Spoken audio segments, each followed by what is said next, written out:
Você já foi influenciado por alguém? Qual é a diferença então de ser influenciado ou motivado?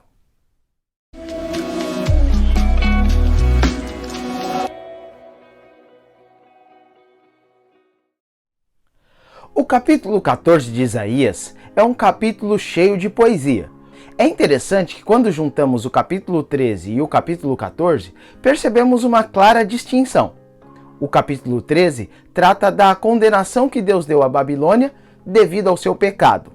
Mas o capítulo 14 mostra o amor de Deus por seu povo, o povo de Israel. E por isso, Deus dá a vitória ao povo sobre a Babilônia.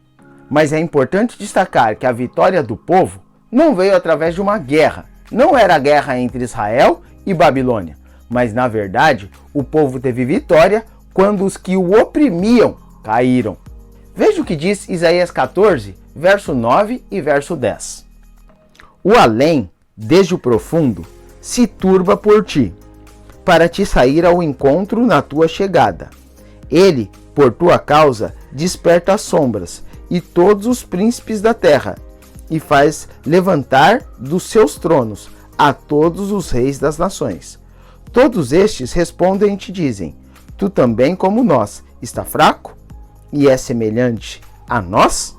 Veja que o texto aqui, de forma poética, apresenta como se o rei da Babilônia, após a sua queda ou a sua derrota total, chegasse a um determinado lugar, que o texto diz no além.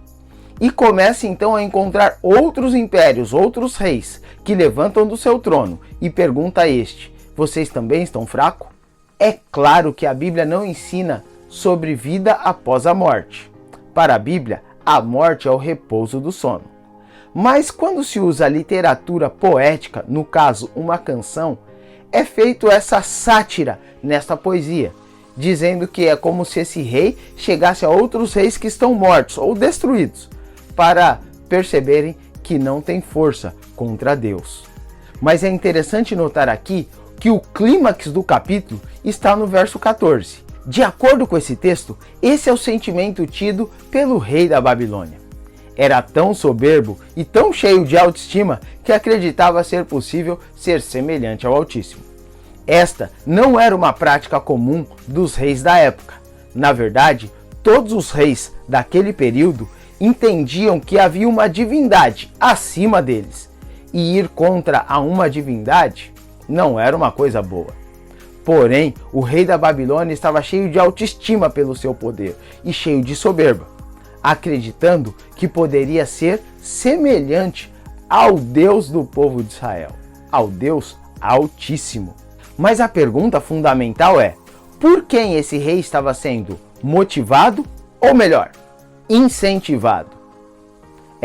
Na verdade, só tem um ser na história que pode definir esse incentivo ou essa motivação.